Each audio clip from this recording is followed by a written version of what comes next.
Have a great start to a new week tomorrow. Please be safe. Prayers for our friends here in the South and West. Tornadoes touchdown in many parts of the United States. So prayers for our neighbors and friends who have damaged properties, homes, and also those who lost their lives. This is a very unique story coming out of Memphis, Tennessee. Most of you who follow the news, true crime, you know that Memphis has a lot of violent crime. And this case is rather unique because allegedly the two parties did not know one another. I don't know what happened, but we're going to take a deep dive into this story. Please check out my content from earlier pertaining to the Idaho 4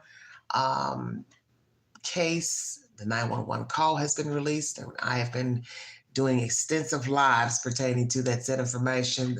Those lives are very winded, so please chop that information up at your discretion. But we're going to take a deep dive into this case, and I don't know what is the truth, so I'll try to be delicate in my perception of this information. If you'd like to donate to this great network, $BeganG 129 Cash App. Stickers and chats are welcome during the live stream. You're now listening to live number 2. News 3 is the source of this information. Thank you. Topping your news leader at 4 today, it's been a little over 24 hours since Samantha Marion was taken into custody and charged in connection with the shooting death of Pastor Ricky Floyd. Today, the 42-year-old was in court for the very first time to be arraigned. Thanks for joining us, everyone. I'm Alex Coleman. And I'm Shay Simon in for April this afternoon. Today, she requested a public defender who, as WREG's Jarita Patterson explains, could later ask the court to lower Marion's $100,000 bond. And was looking down, entering court Thursday, before scooting down, completely out of view of our camera. Judge Taylor Batchelor called the 42-year-old up. Miss Marion, good morning. Where she was officially arraigned in connection to the shooting death of Pastor Ricky Floyd. You're here charged with voluntary manslaughter. It carries between 8 and 30 years confinement should you be convicted of that offense. Do you understand your charges? Marion, who you could see take a deep breath, barely over a whisper, said she understood.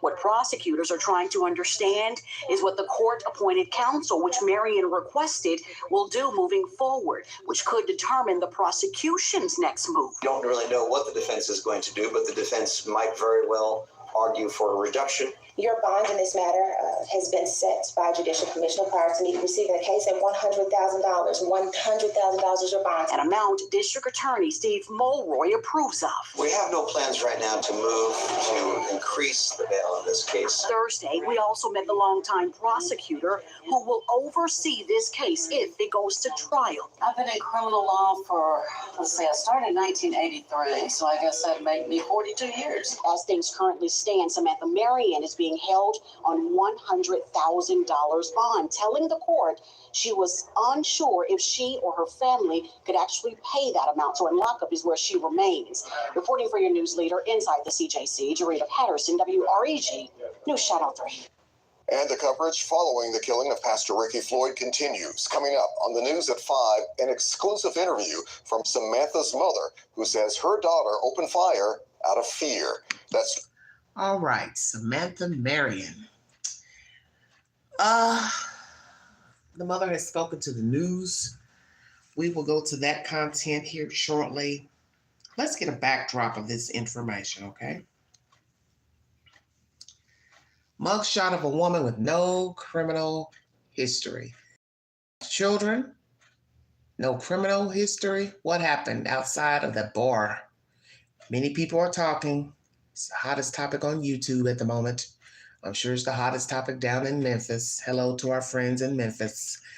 All right, I'll give you a little backdrop on this case. We'll put a little picture up here of the suspect, Marion. Samantha Marion. Samantha, what happened at this bar? Pastor, he's not allowed to tell us what happened. Allegedly, there is CCTV footage of her approaching the pastor with a gun. All right? A Memphis woman accused of killing Pastor Ricky Floyd was denied a reduced bond during her bail hearing Friday morning. Memphis police say 42-year-old Samantha Marion shot Floyd after an argument at a bar. She is currently being held on a $100,000 bond. Attorneys claim this was a case of self-defense. Prosecutors disagree. She doesn't get in. She doesn't drive off. She retrieves her gun and conceals it. Assistant District Attorney Missy Brandon. This is exactly what the public is scared of. During her bail hearing Friday morning, Lead Judicial Commissioner John Marshall decided to keep Samantha Marion's bond at $100,000. There are also serious public safety concerns, and I find the $100,000 bond is reasonable in this situation, said Marshall. Marion is facing a voluntary manslaughter charge after allegedly shooting and killing Pastor Ricky Floyd after the two got into an argument. Wow, this is,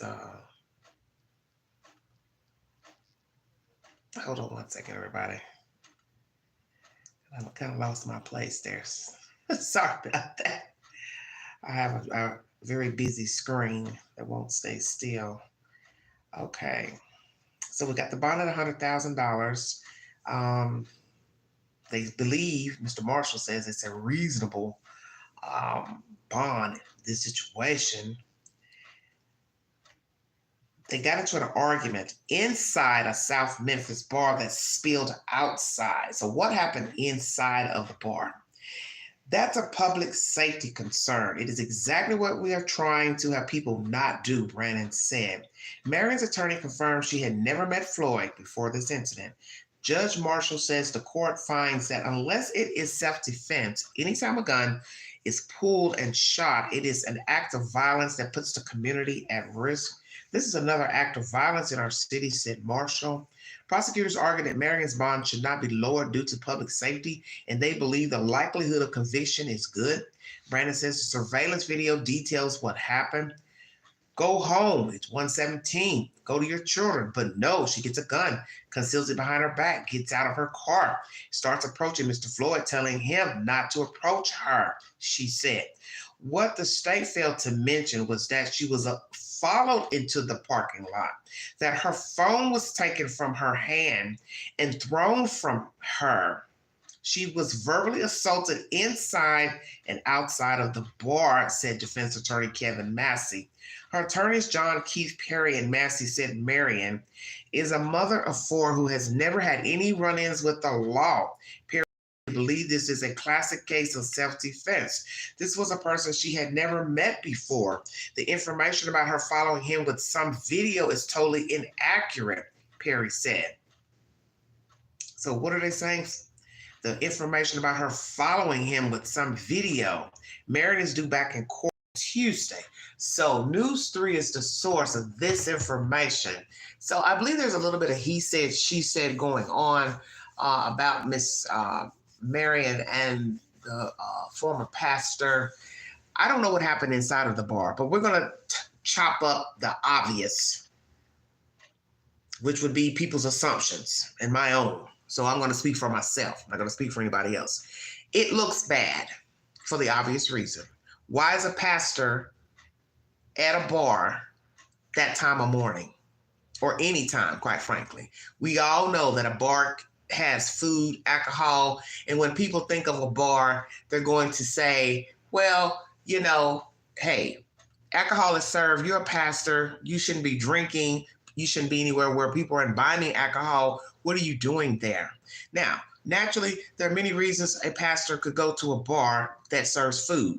The obvious reason. He's either going there to drink, hang out, shoot pool, mingle, fraternize, pick up a woman, man, or eat. Take your pick.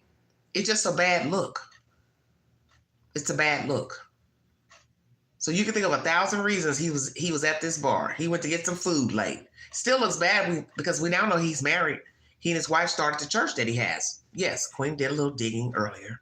So he's married. So therefore, when we have to ask the question, where's the wife? Where's the girlfriend? Does he have one? Yes, he does. Whole wife. Does he have kids? Don't know. The point is he has a whole wife where you should be where your wife is, which I'm assuming she's at home. Okay? So why aren't you at home with your wife? Let's start there. You're the pastor. This lady isn't. She doesn't even have a criminal record.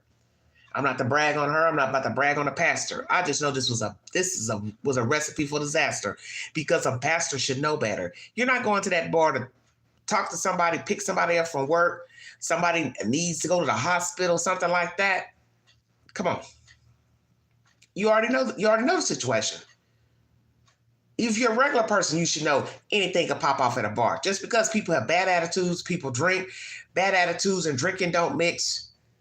And then two, weapons don't mix. Now, some people say, well, what's she doing with a gun? She went and got out of her car. So now we have to ask, is she a licensed carrier? Didn't hear that she was a licensed carrier or not. But she don't have a criminal record, which is a good thing. And they'll probably, I don't know if they'll be lenient on her. She'll take a plea. She'll probably get less time. So it's up to her to decide if she want to take it to trial and let the good citizens of Memphis decide her fate. But Pastor, he can't answer. But Pastor, why were you there? Why were you there? Okay. Hello, Pale Rider. Thank you for joining me. Why were you at a bar? It looks bad, brother. Now, the church is standing behind him. Some of the members, they've been rallying and gathering and talking and laughing, and different people have been out in the public speaking about the pastor. Other pastors have been speaking. But I got a feeling perhaps that there's another side to the pastor that people don't know about, or they do know and they just nod their head and keep it moving. And as they say, everybody that goes to church ain't godly, and whoever sits in the pulpit, he ain't always godly, or she ain't either. But that's the whole point. We're flawed. Are we going to find out that pastor had a bad attitude, a nasty attitude? He liked to pop off. I'm just saying. Because if I don't hear anything negative about this lady and her back history, then I got to worry about the pastor, who he is as a person.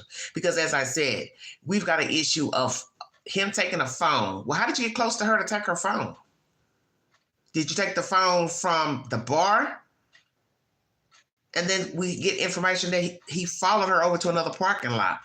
Something. I don't know what's the truth, but I'm trying to figure out how would he get her phone. We also got the he said, she said about she was with some other people. I believe her mother told that tale. We're going to go hear from the mother here in a minute. So she's with other women. So if she don't know the pastor, is this an issue of another woman knows the pastor that was in the group with Miss Marion? Is that what we're going to hear? That Marion was with some women that knew the pastor, and that something got jumped off with the pastor and the other women, and she decided to intervene. I don't know. I just know this is wicked, wicked, wicked. What's on the phone that he needed? Exactly. So that's why I just read you commentary where they're saying, no, it's not about the phone. There's nothing on the phone. But let's be truthful. People are going to assume something was on the phone because they're going to say, well, why grab it? Why grab the phone? Okay? I could have just grabbed it because he was just mad. You know, I'm going to grab something that belongs to the person of value that I know would piss him off. Maybe necessarily there was nothing on the phone. Just, I'm going to grab it because I know it's going to piss this person off. I don't know. See, because I don't even know what the hell was going on. Because it goes back to what I just said. One, what are you doing at the bar? What are you doing arguing with these women? Why not just walk away? Did you follow the women over to another bar? Because I hear that this led to another place. So how far is the second place to the first place? And what looks bad on the lady's part is she goes to the car to get the gun and walks up with it behind her back as she's, to conceal it, which shows intention. But the mother feels like she feared for her safety. That's why she went and got the gun. I don't know what the hell is going on. So we're going to go to my community page and hear from the mother. Welcome to the Vault Excel, everybody. This is a hot butter mess child. The sad part is that it's more crime in the city, black on black crime at that, okay?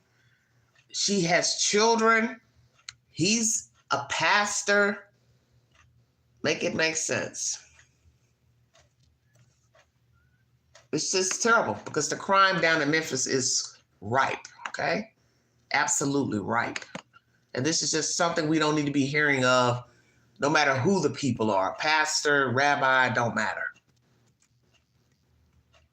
Hold on, everybody. Death of Pastor Ricky Floyd is breaking her silence tonight on behalf of her daughter. She didn't want us to show her face, but she does want everyone to know that her heart goes out to the pastor's family, and her heart also breaks for her family to see her daughter behind bars.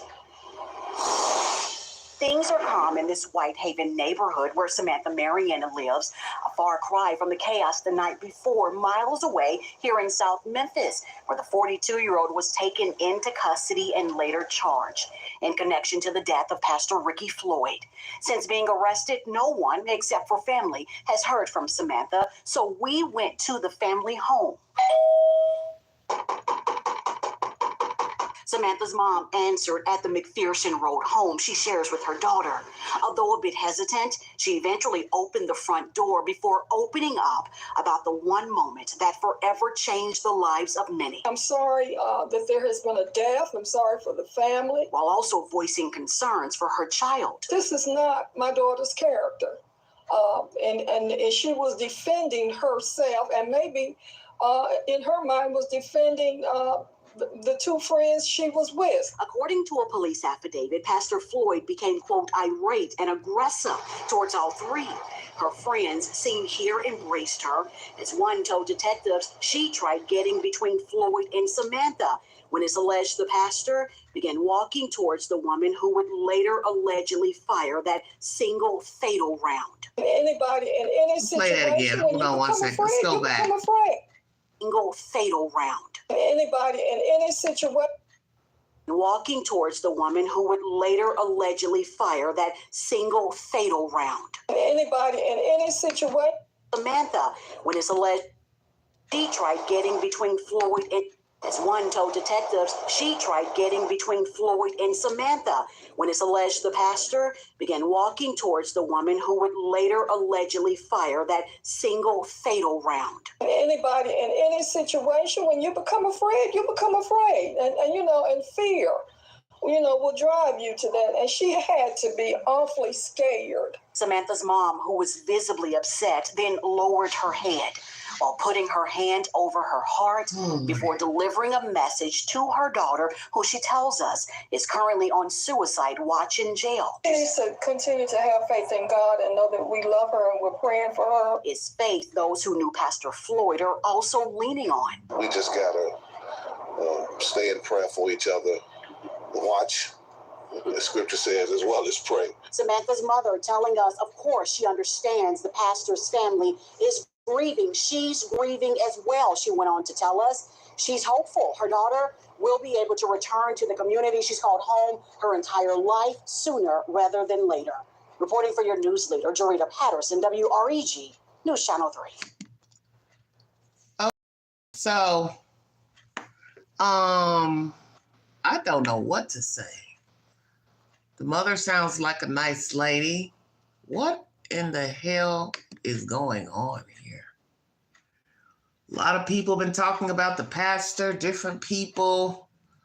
The mother didn't show her face. Didn't look like a too shabby neighborhood. She lives at home with her mom, assuming she lives there with her mom and kids. That's her in court the past week. She has another court appointment on Tuesday. I'll bring you that information. Weigh in, everybody, because I'm at a loss. Because sometimes, they always tell you sometimes what you think is going on isn't going on, because we do have a habit of prejudging situations before, getting all the information. And then you're going to always have people that's going to, he said, she said, and they're going to piggyback off of what they heard Pookie Ray Ray post to Facebook, the lie book. So you have to be very careful about listening to he said, she said. Right now, that's probably the latest rumor. He took the phone because there's something on the phone. So is it an issue of one of the women had a phone out, maybe just talking in the phone or showing the phone on herself or somebody else, and he thought he was being filmed? And maybe he didn't want nobody to know he's in there, which common sense would tell you, of course not. It's a bar. You are a pastor. You shouldn't want nobody to know you're in a bar. You're supposed to be at home, reading a good book or sleep, watching Netflix, something, not there. So maybe somebody had a phone in the bar, the group that the lady was with, and he got offended thinking they were filming him. Maybe he thought they knew who he was. And then maybe he said something, and maybe they said, we're not filming you. We don't even know you. What are you talking about? And then one thing led to another. I don't know, because I don't really know what the hell's going on. This is just a very weird story. But this is normal because we don't know what was said in the establishment. But then some would say, well, the preacher should have known better. He asked for trouble to even be outside that time of night in a bar, juke joint.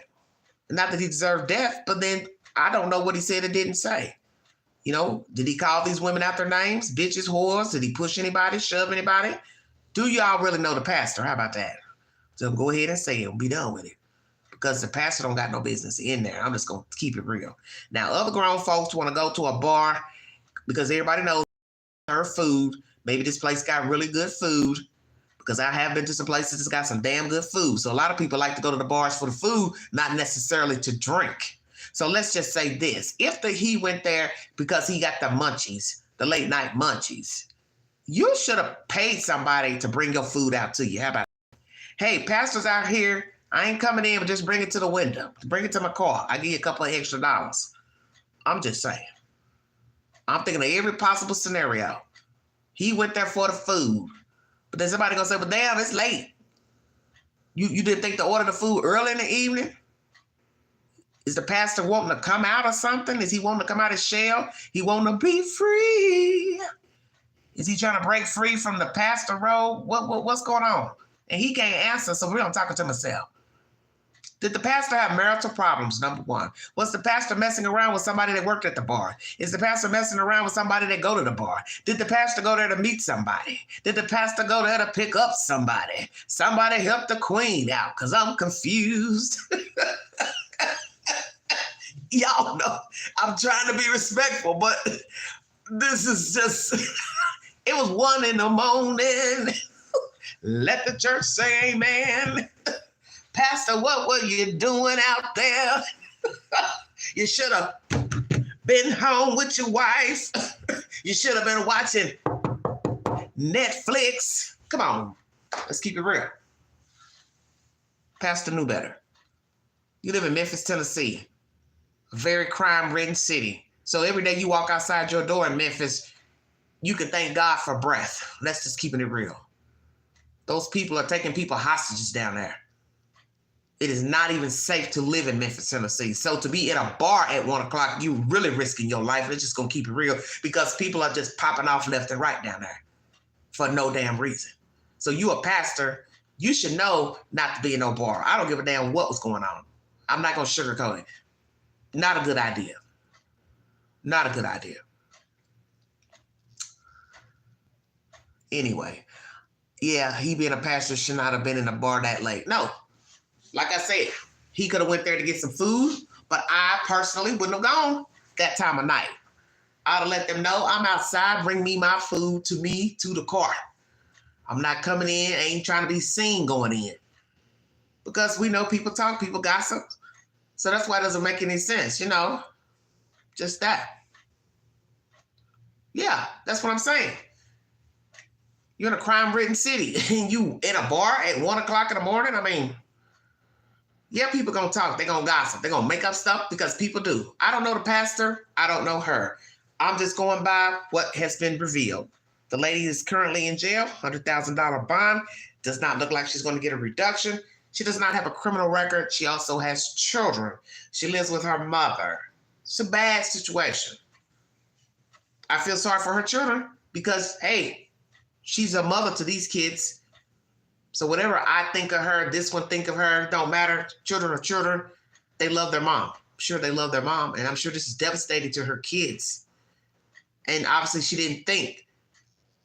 Now, maybe she did feel threatened. Okay, he over here now. What is he doing following us over here? What's the problem? We also hear that a friend tried to get in between Pastor and Marion to stop whatever fiasco was going on. What really was going on? That it had to go from place to place, inside to outside. We also heard he threw a beer at her, took her phone. This is way personal for somebody not to know somebody. Now, what have I said before about crime and people who don't know each other? People do hurt each other that don't know each other. Trust me, I know all about going out in public places, people saying crazy stuff to you. I had an incident a few weeks ago, a guy talking crazy to me. He didn't know me from a can of paint. He's mad because I'm not answering his question And I didn't have to answer his question because his question was directed really towards the lady that he knew. I didn't have anything to do with it.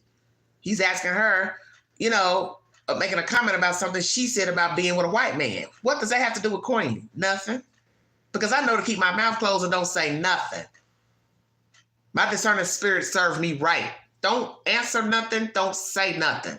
And you know why my spirit told me don't say nothing? Because my spirit was telling me he's ignorant, so don't respond. Next thing you know, he's calling me out my name. You ain't SHIT, you ain't this, you ain't nobody. Just because I won't respond, you're talking to her. See, this is what I'm trying to tell you about people. You don't know people. This black Negro standing 5 feet tall, mad at the world, little man syndrome, mad because this woman won't answer his question, and then he wants me to answer and agree with him, I guess that black women shouldn't be with white men. Well, I don't care about the subject. I came out to have a good time. I didn't go in there to be interrogated. And my spirit told me don't answer. Next thing I know, he mad because I won't respond. Next thing you know, he going off. I let him know, hey, we can rock and roll up in here. So then I go to the desk, to the front bar, and let the owner know, hey, you need to come get this little shorty here because he don't know Queen. And I let him know, you don't know who my boyfriend is? Because he's like, you ain't got no man. You ain't got no man. So now we going to Queen ain't got no man. All this because of this woman wants to date a white man? It had to get this ignorant? This is what I'm talking about. You can fully say to yourself, I am going to have a good day today. I'm going to go out into the world and be productive. That does not mean, you know what I'm saying, that you're going to get respected. And that's just it.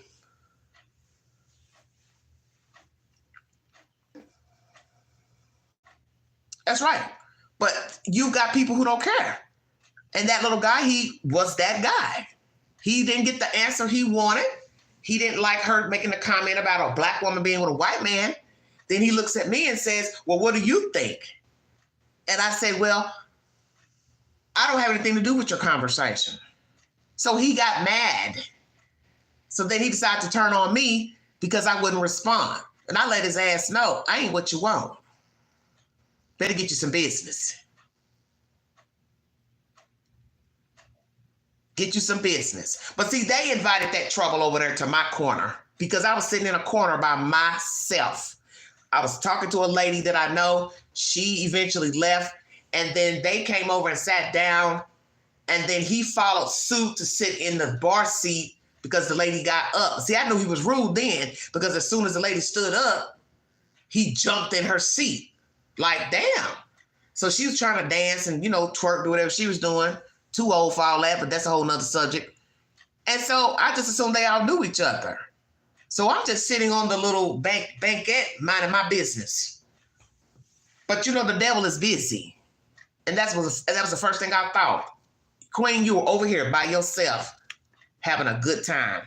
And here come these two ladies speaking, talking, laughing, you chirping back, and then some little dusty black fucker without a life knows them, and now he's over there in our corner, and I don't know him from a can of paint. I didn't know those ladies. But that's the point I'm trying to make, is how easily things can jump off. And I was not having it. I was not having it. So I got up and told the owner, hey, you need to get this fella over here because he's being disrespectful. And the owner just laughed it off, which I didn't think it was funny because my thing is, you know, I was really being disrespected. But see, this is what I'm trying to tell you. This is how shit gets out of control. It takes one thing for a jump off. And I see it every time I go out. Every time I go out. I always go out by myself. Somebody got something to say. Something to say out of the way. And you know what? It's always a man. Always a black fucker got something to say. Some rude, obnoxious comment. You don't respond. You don't answer. Now it's a malfunction. It's a recipe for disaster. As for these people, I don't know what the hell is going on. I won't doubt it probably was no different than what I'm talking about right now. Folks out trying to have a good time, and somebody's got something to say, and don't like what the other one done said. And then it escalates. And then it goes from inside to outside. Somebody following somebody taking somebody's phone, somebody throwing a beer can. Next thing we know, this lady here, she's got a gun.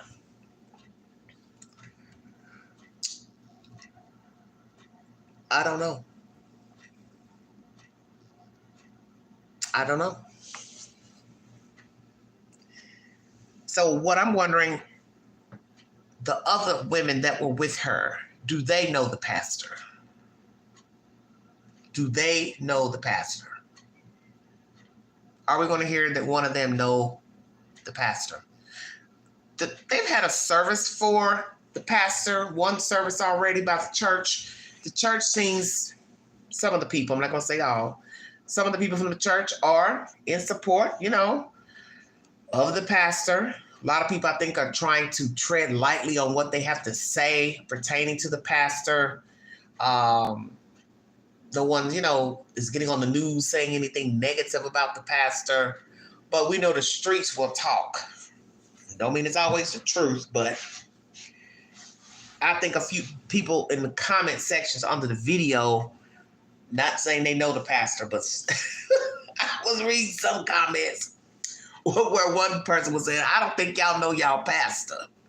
And I'm kind of wondering if maybe there's some truth to that.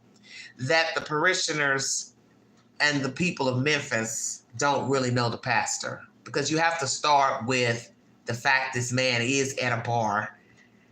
He's of the cloth. Why are you there? What logical reason do you have to be at a bar? Why are you throwing objects at a woman? See, that's not good. So that leads me to wonder if the pastor has an attitude problem. He has an anger problem. Because if you are the cloth and you're trying to lead the flock, you are a representation of what a Christian man is supposed to be. So one, you at the bar is not a good look. Two, you throwing objects at a woman, picking up a woman's phone, grabbing her phone from her hand. Why? You don't know how to conduct yourself to where you don't have to touch her? So that makes me wonder if you have done this to other women or your wife. So did he beat his wife, hurt his wife, push other women? Has he been known as a beater in his time? How long has he been a pastor? What is his reputation like in the street? Some people said in the article, in the videos, he was a gangster priest, a gangster preacher. Don't know if that's true or not. Whatever the hell that's supposed to mean. And you got some people who call themselves street pastors. I still got some street in me. It ain't gone. Well, we already know. Even if you say there's a figure of speech, it can be misconstrued the wrong way. So what type of life did the pastor have before becoming a pastor? What is his reputation in the street? What is his reputation in the church? See, all that matters.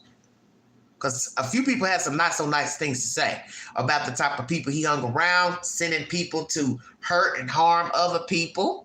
They said he was known to send gang members to threaten other men. Okay, so now I got to ask myself, okay, one, what are you doing hanging around gang members? Two, why would you be sending gang members to go threaten other men? Other men for what reason?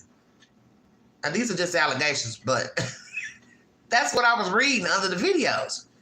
Matter of fact, we can go into the belly of the beast and check it out. Let's read the comments. Almost 1,000 comments. You don't want to give the mother's name, but you show exactly what her house looks like and tell the street she lives on. The news media will set you up. Just because they put pastor in front of your name doesn't mean you are not a sinner, okay? Then somebody else is saying, why would they show the mother's name, mother's house and neighborhood? This is so disgustingly sad and disrespectful. Of course, this does happen. They always show your house. News reporter wrong for naming the street the suspect mom live on. Somebody else says, don't just preach the word, live the word. Okay, I hear you. That reporter knocked on those people's door like she the police. Laugh out loud. Somebody else says, I'm going to wait for more information. Somebody says, y'all evil for this. Showing that lady's house is diabolical for such a sensitive case. So a lot of people upset that the house was shown. Okay. Somebody says there's more to this story. And I would agree with that. 14 replies. I'm going to lean on that too. That there's more to this story as well. Somebody says, Pastor wasn't as great as some say. Some loved and some didn't like him because of the things he did and how he treated some wrong. So what does that mean exactly? You got to elaborate when you come in the chat. All right, somebody says, the lady charged was allegedly in a relationship with the pastor. He met her to break it off and things went south. Now, how do you know that? How you know the pastor was messing with her? They said sister was living with mom. Okay. Yeah, when I heard he was outside of a nightclub, I thought that sounds strange. Somebody says, of course, there's more to the story. There always is. What's done in the dark will come to light. There has to be more to the story than what everyone thinks it is. Somebody said, get this lady a good attorney. Okay. What is a pastor that's married doing at a bar at 1 a.m.? Exactly. That's the point. I'm not going to be too concerned with her. Even though you can judge it how you want, she shouldn't have gotten a gun. Because that's the law talking. Don't do this, don't do that. So it's just like the situation, that night when I was out. One could say, well, you should have never even said nothing to him. Well, I didn't feel like I really said anything. Except for, hey, I don't have anything to do with you and this lady's conversation. That's all I said. And that perturbed the guy. So he was going to say something mean to me regardless because he's just mad that I wasn't engaging in his conversation with this black lady. But I didn't have anything to do with what they were talking about. And I knew better to get involved in the conversation. I'm not going to sit here and argue with another black man about another black woman's choice to date a white man. That ain't none of my business. But when you're dealing with people who are ignorant, that it don't matter. See, that's the one thing I've learned about people. You can be quiet and be silent. It don't matter. If they want to keep egging it on, they will. And I got a feeling if it's not hanky-panky that was going on between the pastor and these women, then it could just be somebody in the group had a nasty-ass attitude. And somebody said something somebody didn't like, and then that was that. Because it ain't but two things. Somebody said or did something somebody didn't like, or something was going on with the pastor and one of the women. Those are your options. Now, what is the truth? Because I really don't know. Somebody says something sounds shady about all of this.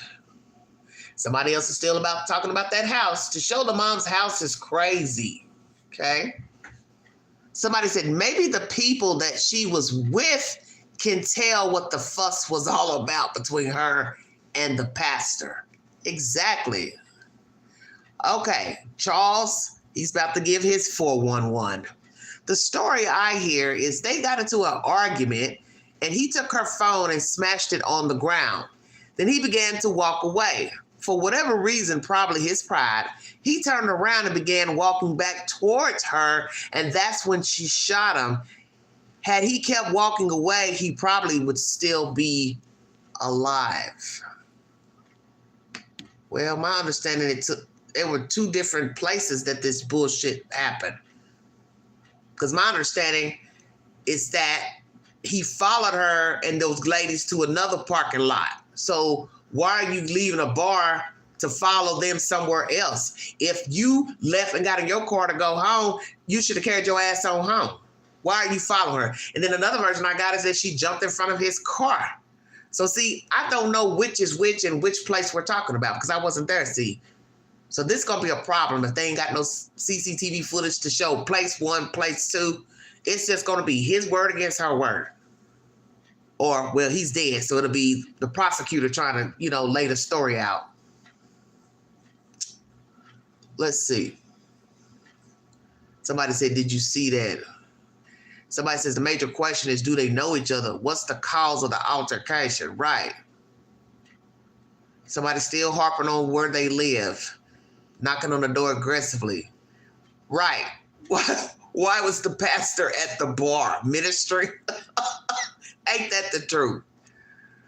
Oh, Lord. They're still mad about them showing that lady's house. Damn, Memphis getting jiggy in the chat. They're still talking about the reporter. A pastor being where he was at the time is the issue here. Okay? Something ain't right. Somebody says the pastor wound up getting in his vehicle and leaving in the parking lot, yet he drove back to confront her again before she could leave. That's when he got shot. Sounds like stand your ground case. She's a legal gun owner. Yeah, that is a version I did hear. That he followed them from the first place. Somebody still bitching about the lady's house. Y'all wrong for showing her house. Show some respect. Oh, Lordy. I wonder if they were recording a well-known pastor in a bar doing something. He was upset about it. That's why he knocked the girl's phone out of her hand. Let's see what people have to say. 6 replies.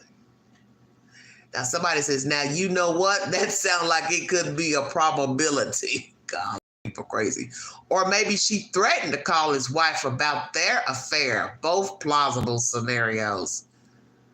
Somebody said the first lady knew where he was. He's gone now, so we will never know the truth. Somebody else says, not safe to assume.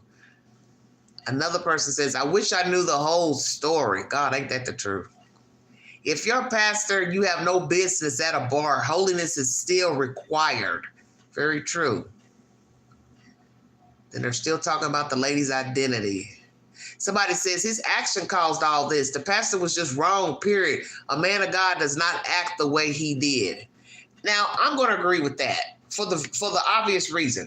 I don't know what these ladies were doing, not doing at this place, but you have to, as they always say, you got to take control over yourself, how you respond to things. We all got to do this. No matter how upset we get at what somebody said, did, once you lash out, put your hands on somebody, push, shove, anything can happen. Somebody else could come get in it, put their 2 cents in it. It's just the way it is. I will agree. The pastor put himself in this situation because guess what? You shouldn't have even been at that bar. You know what a bar can bring. I don't care if you're in Honky Tonk, USA. You in the middle of the fucking Arkansas Ozarks some damn where. You go into a bar. I don't care if it's a dive bar, pool hall, what it is. So long as they're serving alcohol, it's a recipe for disaster because people don't know how to act. That's just the way it is. People do not know how to act. They just don't.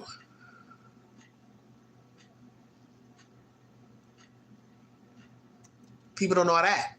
People are rude, people are obnoxious, and people are this way even when there is no alcohol involved.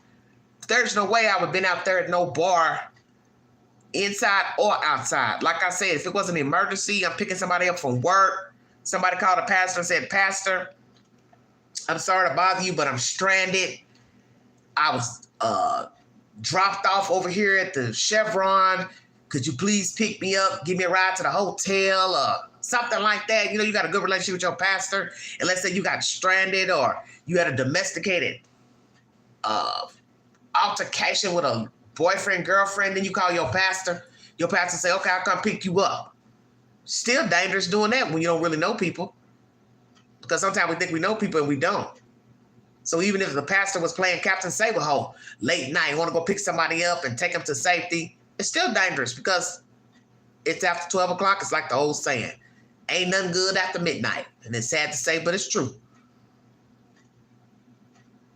But see, we don't know he was playing Captain Saberho at the bar. I'm just going to speak from common sense because I do go out and I drink. I ain't seen my pastor in no bar.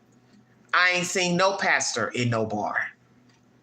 So whether the bar serves chicken wings, fried okra, fish sandwiches, hors d'oeuvres, order your food and let them bring it to your car. Or you send somebody else to go pick up the food. Pay somebody to go pick it up. Hey, I like their fish sandwiches, but you know I can't be seen over at the bar. So I'll pay you to go pick up the food. Uber, DoorDash, find some app that will go pick up the damn food. Just keeping it real if it's about the menu. So see, we don't even really know why the pastor was there. But naturally, a human being is going to think the worst. Oh, he was there up to no good. And he may have been. But then what I don't get is, if he went there to break up with somebody, he went there to order food, he just went there to kick back, to listen to the music, it was a bad idea. Just for the obvious reasons. It's a bad idea. I'm pretty sure the video from inside the bar will come out soon. Yeah, they need to release that video. They really do. They really do. Yeah. Yeah. They really do. Don't worry about what it is. Let me show you what is going on.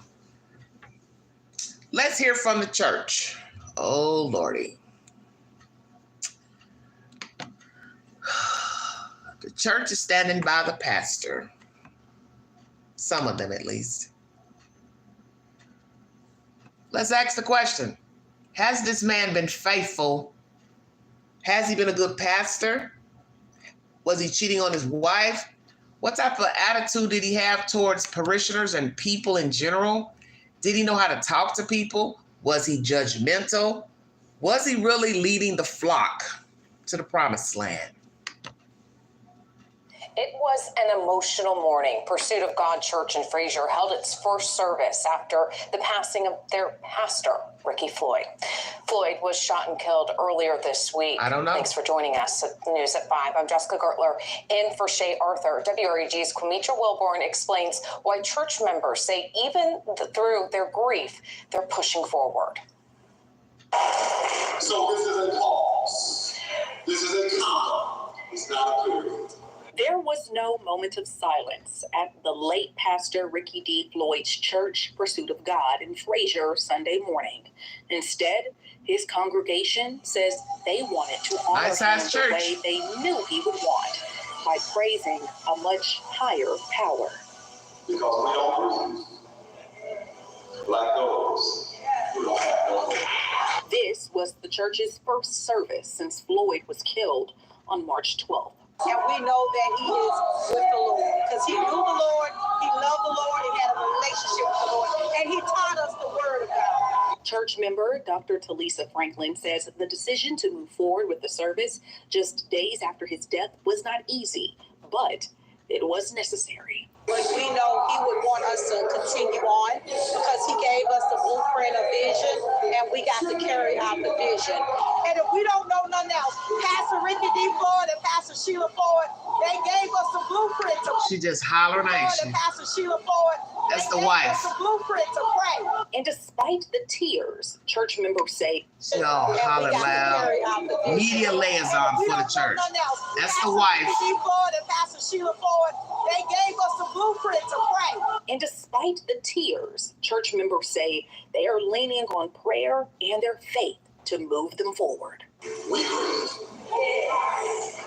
But they say we fall down, but we get up. We cry. We ask questions. But when we get you with the questions, we don't grieve.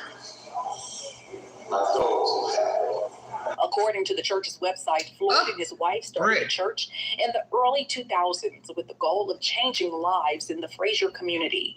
Franklin says even though their beloved leader is gone, they will continue his mission. We ain't giving up. We're going to keep that legacy going of our leader, our pastor, my friend, my twin, that I love, that he loved God, that he loved God's people. So that's all. Okay. This damn lady hollering and screaming. Is this lady delusional? Stay woke. Is she and other people delusional? Maybe pastor is not who you all thought he was. Just saying, just asking. Because you just can't deny where he died. I'm sorry. I'm not gonna sugarcoat that. You can't. You just can't sugarcoat it. A married man leading a flock at a bar. You don't even have no business there. Like I said, if it's about the food, could have ordered it early in the evening. 1 o'clock, you can't even explain ordering nothing at 1 o'clock from no bar. And you're a pastor. You hungry, you want something to eat? You mean tell me there was nowhere else to get no food? Because I'm just going to lean on that. So nobody will say, oh, you're thinking the worst. You thinking the worst too. Stop the bullshit. Stop it. Gottfried, please. Oh my God, you all are stupid. I'm trying to be nice. Y'all cut it out. But is this lady delusional? Because we have a lot of crazy church. Building on fire, and you could stand there and watch them. You got people who will still uphold him, uphold her. Raping, sleeping around, messing with men, messing with children. I love my pastor. I love him. He's a good man. He's a man first. Come on with it, Queen. Don't make me get biblical. Man first. He's not a pastor first. He's a man first. He came out of his mother's belly as a boy and grew into a man. But did he grow into a decent man? Because you see, anybody can hide behind the cloth because people hide behind an illusion. Lord, don't make me testify up in here. Because I know all about dealing with folks who are living lies. Lie about their name, lie about where they work. Just lie. And they ain't stuff. You don't know people. That's why I don't put nobody on no pedestal. It's in the scripture. You're not supposed to. You're not supposed to put nobody on no pedestal. You're not supposed to see nobody before God. Because it's in the good book. You will surely be disappointed if you put your faith in man. So we got this little blackbird here hooping and hollering in front of this news camera about who the pastor was. Maybe she didn't know the pastor. I'm just saying. That's all I know. We're going to continue to love God and love God's people. Reporting for your news leader from Fraser, from Jewel Point, WREG News, Channel 3. Funeral arrangements for Pastor Floyd have not been announced at this time. No funeral arrangements as of yet. What does the wife have to say about this debacle? Curious. We fall down. We get up.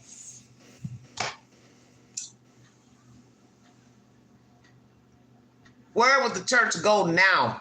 How is the church going to maneuver now without the pastor? Do they have another pastor in mind? Is his wife a pastor? Where is this going?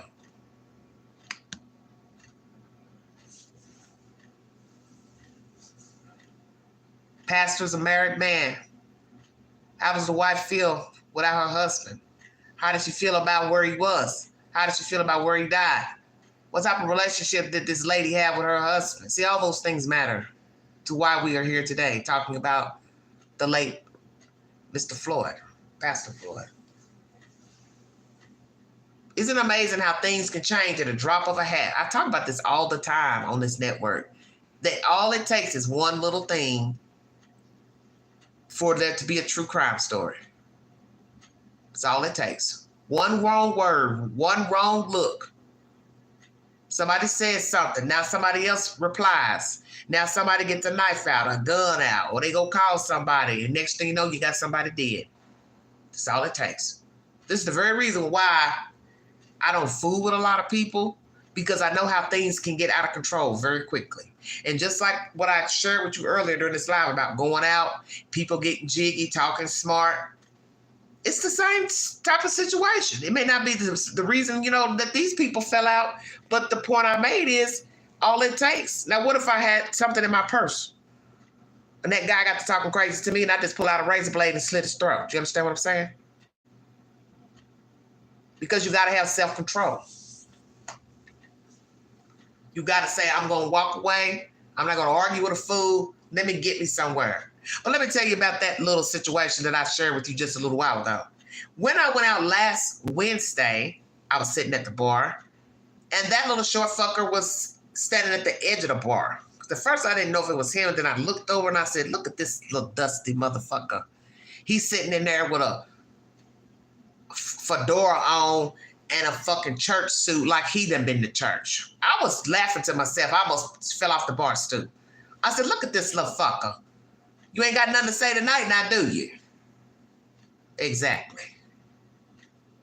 Because just as quick as I looked over and noticed him, I turned my eye and looked forward and enjoyed my night. That's how you treat the devil. Don't get a devil what he wants. It's hard sometimes. It's hard sometimes. But you don't feed into it.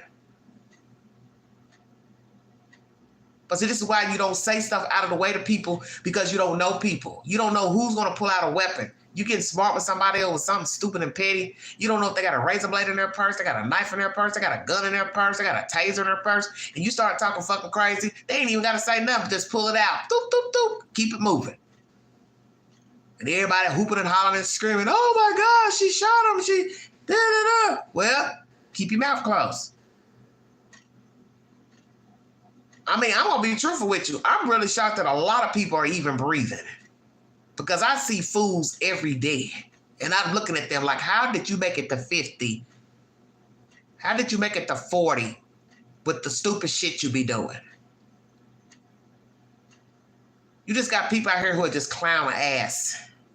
I don't know this pastor. I don't know this lady, but I know something happened in bar number 1 and it was not good. And it spilled outside to the street. And he's now dead.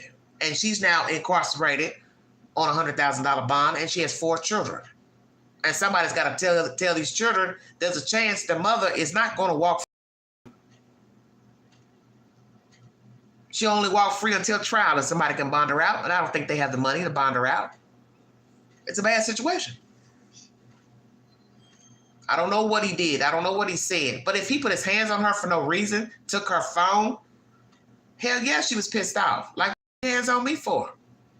And then if he followed her somewhere else, one could say she stood her ground, because this is a stand your ground state, Tennessee.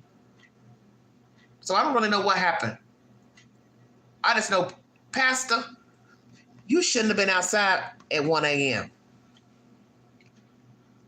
You should have been in the bed, in your house, minding your business. You ain't at the hospital praying for somebody. You should have been at your house.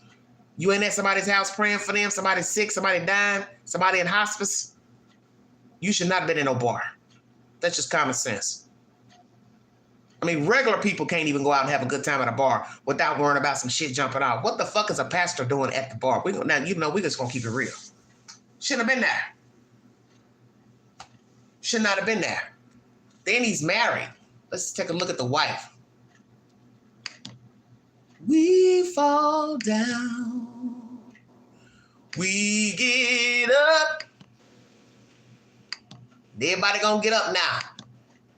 Let the church say amen.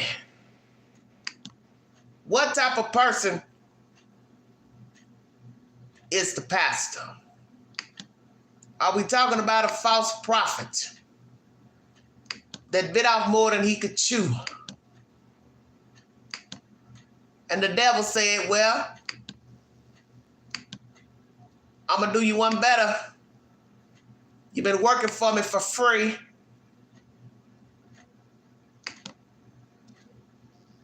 I owe you one. What are we talking about? A false prophet. This is the pastor and his wife. Condolences to the family. I don't wish death on nobody, but I also know that you can also reap what you sow. You can put yourself in a really bad situation. Hello, Sue. Hello, everybody in the chat. You can put yourself in a real bad situation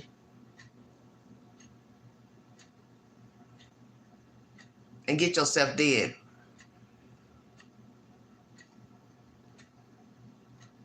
The wife said her man was going to get a fish sandwich and that evil lady took him out. That's what I imagine.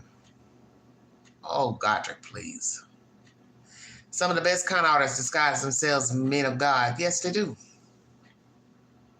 Yes, they do.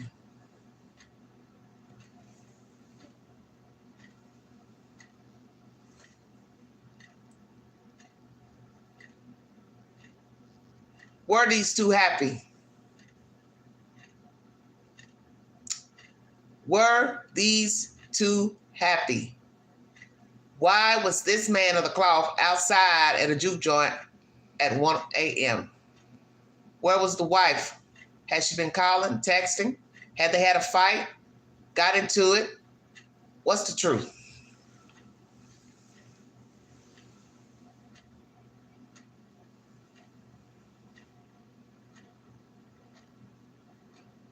Who was the pastor?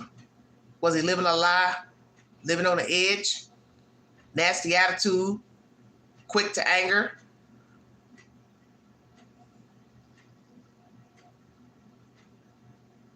Just imagine he was not a nice guy. He was a lie, living a lie. Didn't have the best disposition. Some people probably didn't like him. Some people probably, hell, glad he is dead. I don't know. Imagine the wife feels this way. Well, I got rid of this problem. Or this lady helped me get rid of my problem. Excuse me. What if we found out pastor's been a dirty bird and his ways caught up with him and the wife is not really mourning her husband? Just saying. Because that would be an assault, right? Oh, she's distraught. She's upset. She's lost her husband. We have seen many people, Christian or not, they are not mourning their spouses when they die. And they died naturally. You understand what I'm saying? And you can tell they ain't mourning them because you looking like, okay, your wife just died 3 days ago. What's going on over here? Your husband just died 2 weeks ago. And you on trips, boats, yachts, because they glad to be free.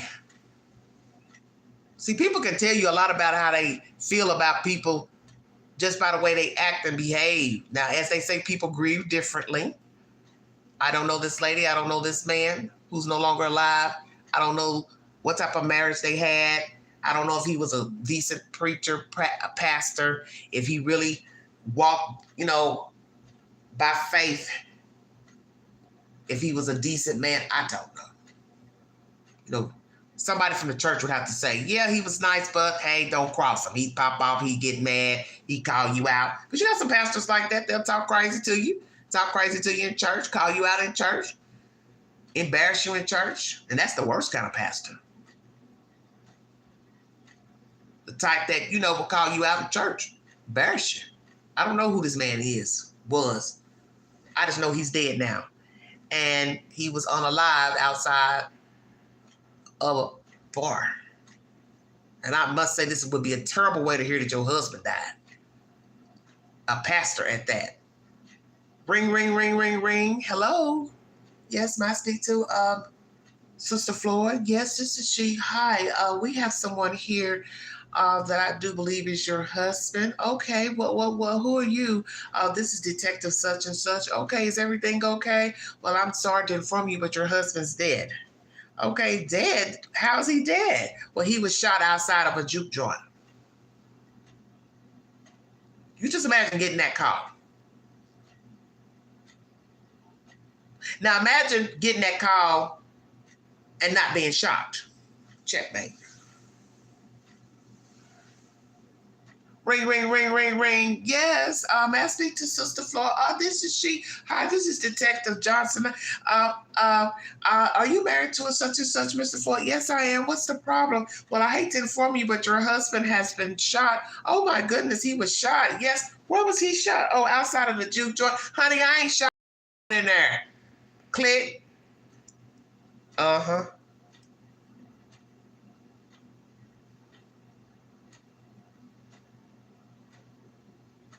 What was their relationship like before they owned the church? Who knows? Don't know how long they've been together. Don't know where they met. But what I'm saying is sometimes, yes, looks are deceiving. You don't really know people. Somebody says they feel sorry for the wife. You don't know people. You hear all types of things about people, especially when they die. I got a feeling you're going to hear a whole lot about Pastor. Just saying. Because this just ain't the way to go. You understand what I'm saying? Especially due to the fact that the person who did the shooting, they've never been in trouble, allegedly. They don't even have a criminal record. And that says a lot. 40-something years of age, 4 kids. She don't even have a criminal record. She hasn't been in trouble. It's not like it was some hellraiser that shot the pastor. Somebody that's, stayed in trouble with the law, on probation, parole. You might say, oh, that was a little firecracker. But it still ain't going to explain the pastor being at the bar. So let's just say the person that shot him was a little hellraiser. You still going to explain what the fuck this man is doing outside at a bar. You ain't got no business out there. You don't have no business out there. Y'all having church outside the bar or having church inside the bar? What, y'all had a private bingo night in the bar? Just saying.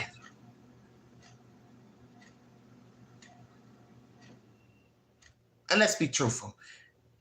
If he is that type of man that like to pick up kitty cat in the church, after church, the wife probably already knew. Memphis is not a big city. Memphis is just like anywhere else. People talk. People gossip. For all we know, the pastor's been stepping out. The pastor's been messing with different women. God forbid, might like men.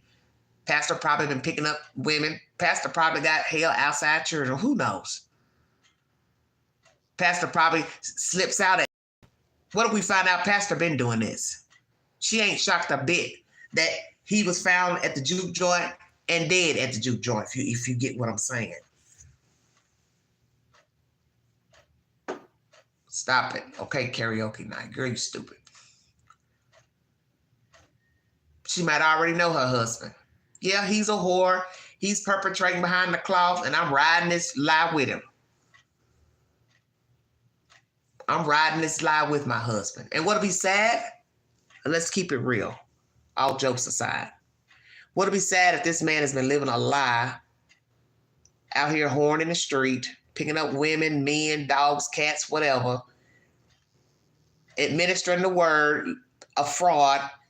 She knows he's a fraud, and she's standing beside him. She's basically pimping him out, riding the ride with a fraud in the church. So that means she ain't no different than him.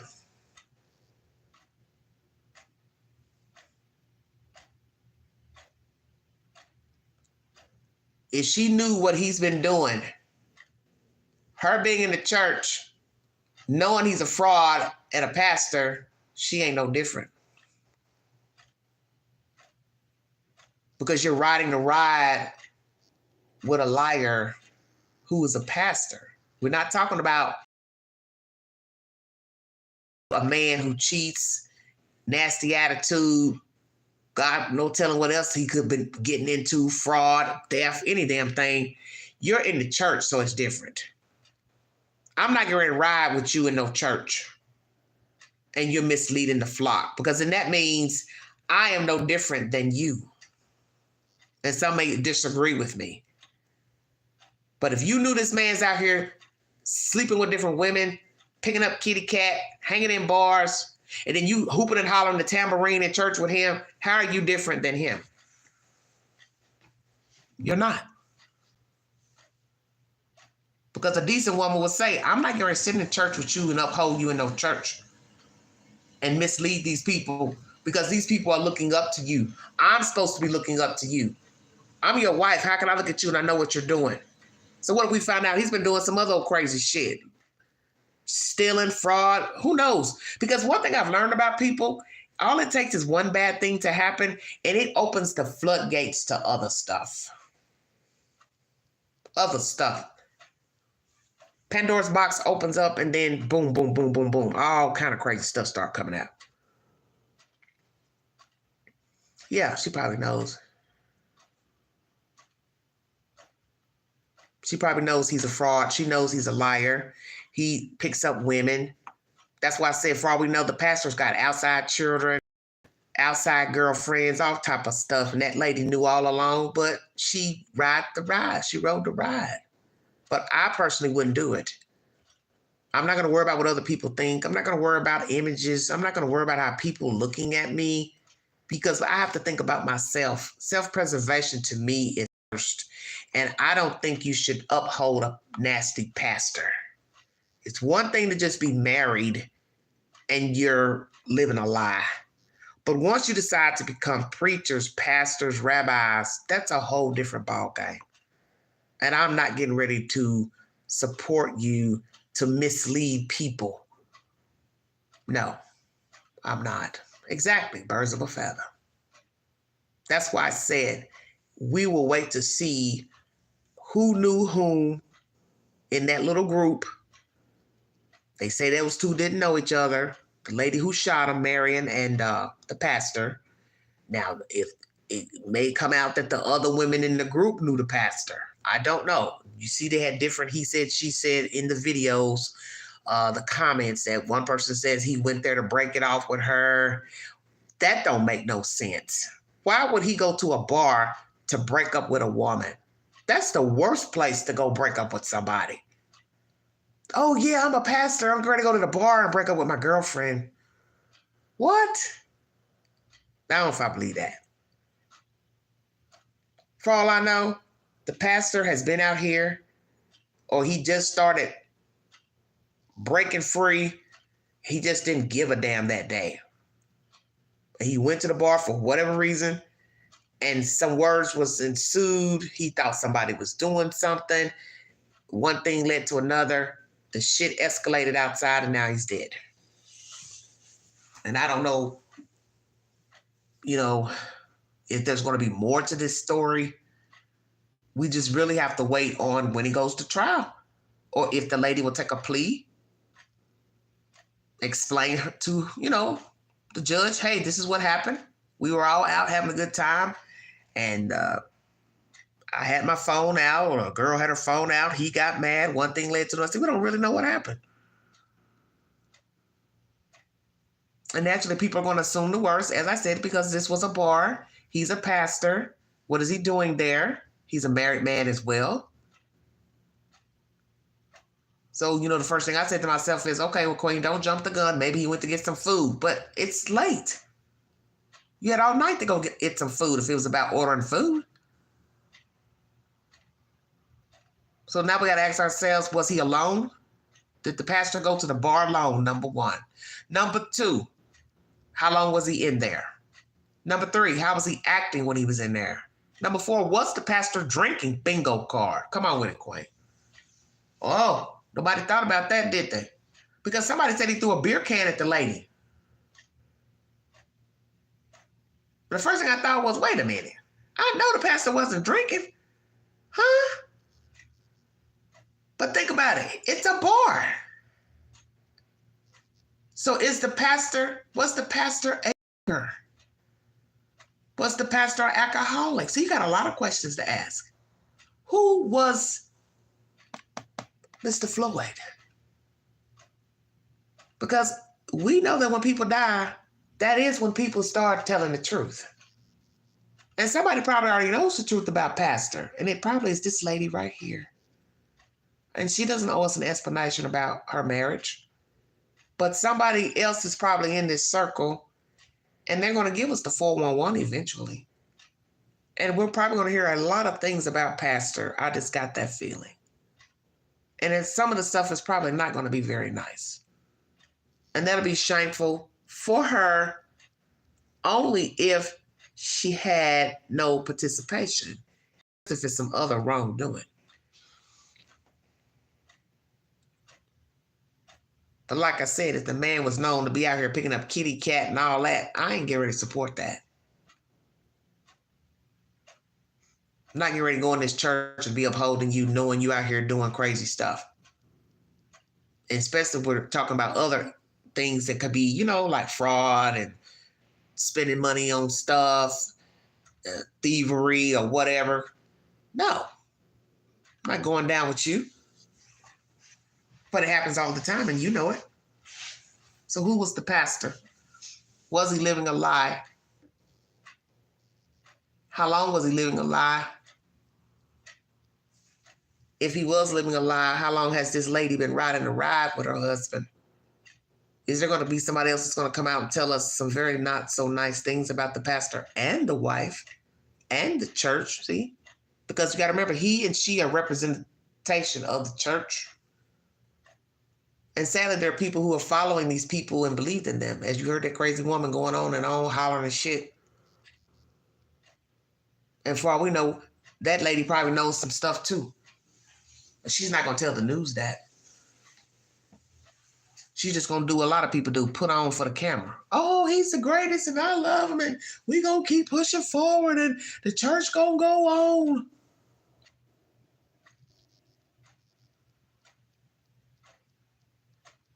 Sad. And it's not to be nasty, but when I first saw the lady in court, first thing I said to myself, I said, this man wasn't having no affair with this woman. I know, it sounds terrible, but I just thought that. I said, he wasn't having an affair with that lady. Because I just didn't think she was very attractive. So I just didn't think that the pastor would pick her. Not to be rude. I just didn't see it. Don't know her, don't know him. But I said, I don't think that pastor was messing with that lady. And then next thing I know, I hear, oh, they didn't know each other. I said, okay, so they didn't know each other. So what's this all about? Then they start talking that there were other people with her. So could it be, you know, it was a disagreement with some other ladies in the group and she decided to take up for the ladies and went and got the gun out of her car. Joel Osteen, I'm thinking Jimmy Swagger. Girl, please stop. I sinned against thee. Tell Ryder you're hell. You remember Jimmy Swagger saying that? Was it Jimmy Swagger? Yeah, I believe that's Jimmy Swagger. Sitting up there behind that podium crying, telling the world he sinned against thee. And Jesus, God was up there looking down like, if you don't sit down somewhere. But God's a forgiving God, so. You know what I thought was interesting? That lady that was doing all that talking, she was like, I know he's in heaven. He's a man of God, blah, blah, blah. He believed in God. He's up there in heaven. How you know he in heaven? Black folks know they can put on, can't they? I'm looking at this black lady like, what is you saying? I know he in heaven. How do you know he's in heaven? You don't even know what he was doing down here on earth to say where he is now. I just was like, this lady's something else. I know he's in heaven. Oh, okay.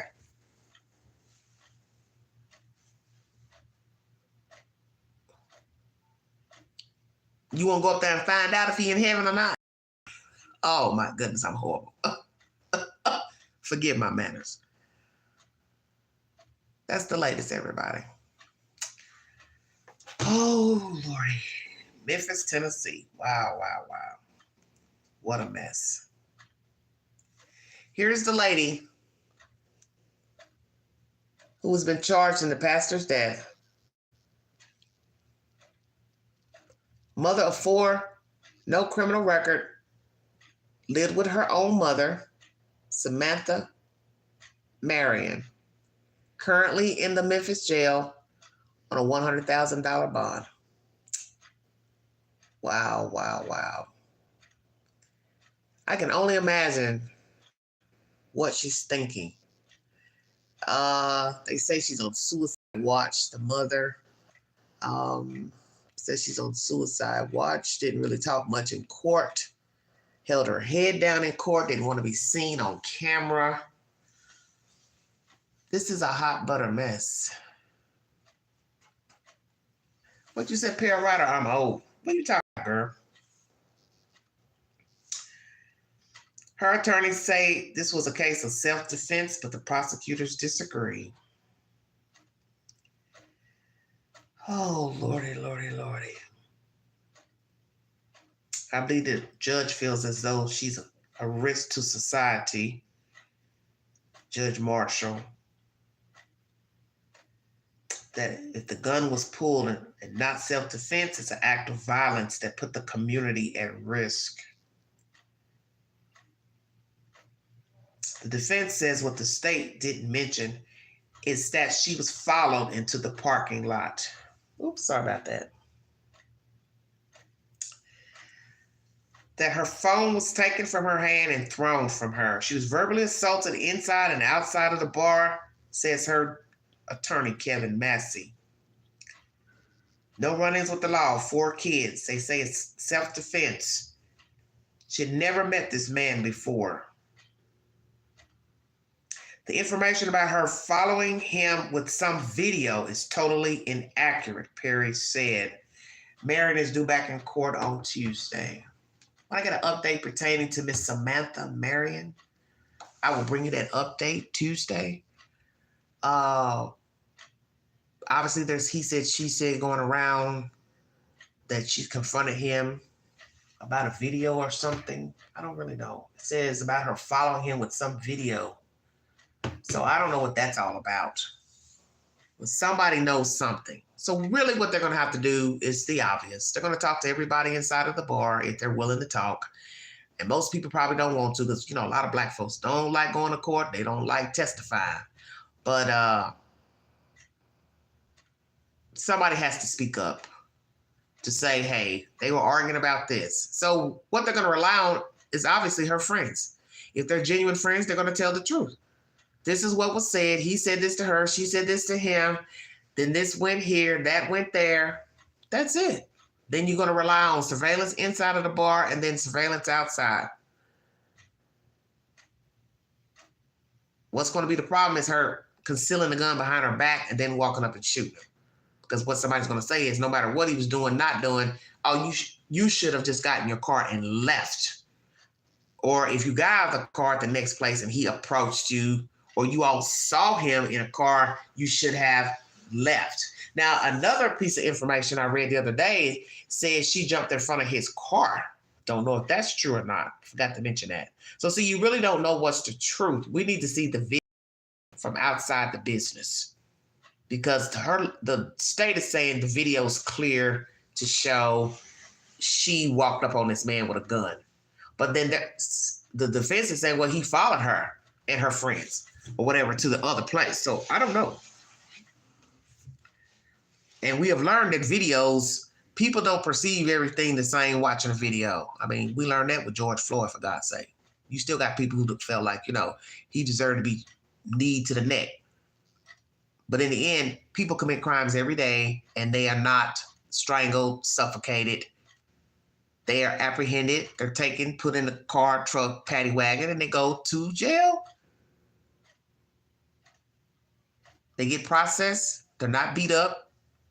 So I always said that even about George Floyd. It don't really matter if he passed the fake money or not. If he was a drug addict or not. That's not the point. There's a way of treating a person. The man was scared of going to jail. Naturally, he would be. Who wants to go to jail? Even if you know you're doing wrong, you still don't want to go to jail. But you don't hurt people because they have broken the law. That's not your job. It's not for you to render justice. So I don't know what happened here. I'm going to wait and see if somebody else decides to speak out on her behalf. So that's what I'm waiting on. Are her friends going to come forward and say, hey, we want to tell you what happened inside of that bar. This is what happened. And also, will we get a video from inside of the bar to show what transpired between all parties?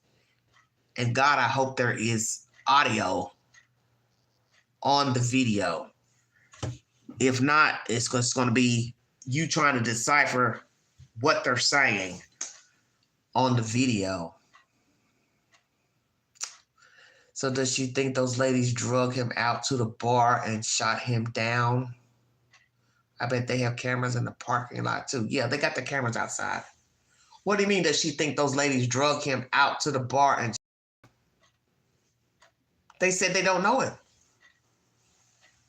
They're saying the lady that shot him, Marion, she don't even know him. But that's why I'm saying you're getting different versions. He said, she said from people, you know, in the comment section. I don't bank on those things because you don't really know what's the truth. You got to have some proof that these people knew each other. He met her there. They dated. He messed around with her. He don't know her. She don't know him. So let's go here and I'm going to check out of here. If he doesn't know her, he don't know her friends, then what the hell were they arguing about? For it to get to this point of shooting. Because if she's not the type to pop off and get an attitude and get jiggy, but yet she's a licensed carrier, how did it get to this point of going to the car and getting a gun?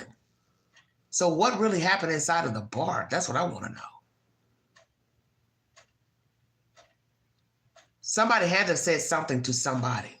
There's no way I'm going to believe somebody just jumped up and said, I'm going to shoot this man. Because first I said, well, maybe pull a gun out. But then it still didn't explain why the pastor was there. That's the first thing I said. Well, first of all, what is the pastor doing there? It's 1 a.m. You don't have no business at no damn bar. So see, there was a lot to weigh when you don't have all the information. Pastor at a bar. Who's this lady? Did they know each other? Is she a crackpot? Now they say they don't know each other. So then you got to go back to the bar. Okay, then number one, once again, pastor, what are you doing at the bar? 2, what was said for there to be a jump off? This is bad. It's bad. It's a bad look. Bad for that lady there. Bad for the community. Bad for the church. Bad for those 4 kids who now don't have a mother home. A mother missing her daughter. Allegedly, she's on suicide watch. It's just messed up. Like, share, subscribe, drop your comments below this video.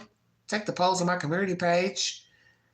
We've been extensively talking about the Idaho 4 and the 911 call. Please take those polls because I want to hear your opinion pertaining to Dylan and Bethany, this Hunter guy, this other female that was at the house on November 13th, 2022. Did those girls know that their friends were dead inside of that house and they played possum for whatever reason? Did they invite Hunter over to use him as a ruse to be the one to find the bodies because they knew they stayed in that house foolishly for whatever sick reason, and they knew that their friends were dead? Just the thought of me saying that makes my stomach turn. Because even after playing the 911 call, I don't understand why these kids didn't call 911 and why they stayed in this house after seeing a man with a ski mask. Makes no sense to me. And we're 2 years in and I'm just as confused as I am. I'm still confused, just like I was 2 years ago. You said, I bet they have cameras in the parking lot too. The lady at church. I'm confused at what you're saying.